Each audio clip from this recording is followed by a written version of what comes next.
Hey, come on in here, everybody, and welcome to Winning Formula, courtesy of the Minnesota Lottery. And I'm Paul Allen, joined by Ron Johnson from Fox 9 and Pete Bercich, former Minnesota Vikings linebacker and coach and the analyst for the Vikings radio network.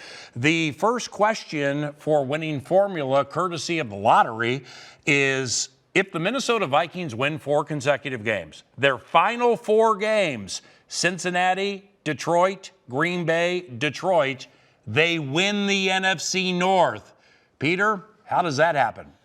Well, the first thing is you got to be on the plus side of the take-give. And you don't win games 3-0 by turning the football over, right? Amen. So we saw exactly what can happen when we take care of the football. You got to figure out what you're doing at the quarterback position just to find some type of rhythm, because you have to figure out how you want JJ to work in with that.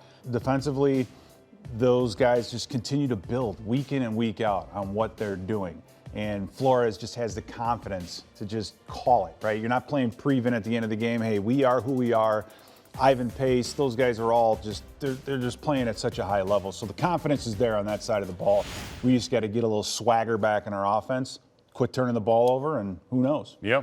I agree with Pete on the turnovers. If you look at the Cincinnati Bengals, their defense, for one, everybody talks about their turnovers. They forced a lot, 21. But in the last 2 games, it's only been 2. So they have not had a huge, I think is 0.6% of their turnovers in the last 4 games, which is like 27. Yeah. So they have not been able to turn the ball over. If the Vikings can go into this game, it's one game at a time. I hate to use, some of those cliches, but you have to take it one game at a time. The Vikings, we can look forward. Yep. The Vikings can't look forward. When you look past your opponent, saying the Bengals are easy or the Packers are easy, all we have to do is win 2 out of 4. That's how you lose 4 games.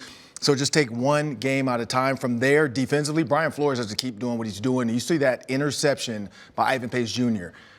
Josh Metellus started off at linebacker, ended up as a middle safety in cover 3 cloud. I've never seen somebody drop their linebacker to middle safety. Wow. And I think that's what's confusing the quarterback. He saw that drop and he's like, oh, that linebacker's gone. Nope, Ivan Pace replaced. And so when you see Brian Flores do stuff like that, I mean, other than Tom Brady and Aaron Rodgers, there's not a lot of quarterbacks that are going to figure that out and where to go with the ball, and that's why they beat the Raiders. Aiden O'Connell from Purdue, thank goodness he went to Purdue and not Minnesota. They found a way to make that mistake, and Ivan Pace did the backflip to pay it off. So now into these final 4 games, into the Raiders game, nobody hit the lottery. We didn't have a lottery-winning player because it probably would have been punter. If it's not Ivan Pace Jr., it's Ryan Wright for 4 inside the 20, flipping the field, which was super, super key. But now we're back. We go to Cincinnati looking for a hit-the-lottery Minnesota Viking. Who's going to hit that lottery, Pete? T.J. Hawkinson. He already broke the record for most receptions by a Minnesota Vikings tight end. He is going to light it up. And reason being is just you can keep – the Bengals keep 2 linebackers on the field no matter what, no matter how you line things up, so you can get him one-on-one in space.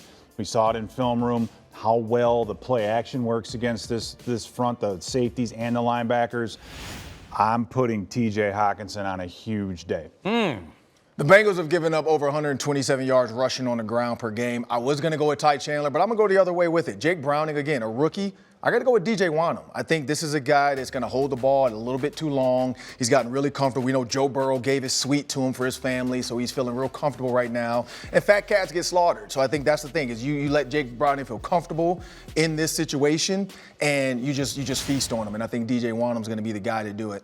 How about the Minnesota Vikings this Saturday beating the Cincinnati Bengals? The first of what we hope is 4 consecutive victories and a division title for the 2nd consecutive year for Coach Kevin O'Connell. That's right, we're looking for 4 in a row, 4 KO, 4 in a row, 4 B flow. For Pete and Ron, I'm Paul. Go Vikes.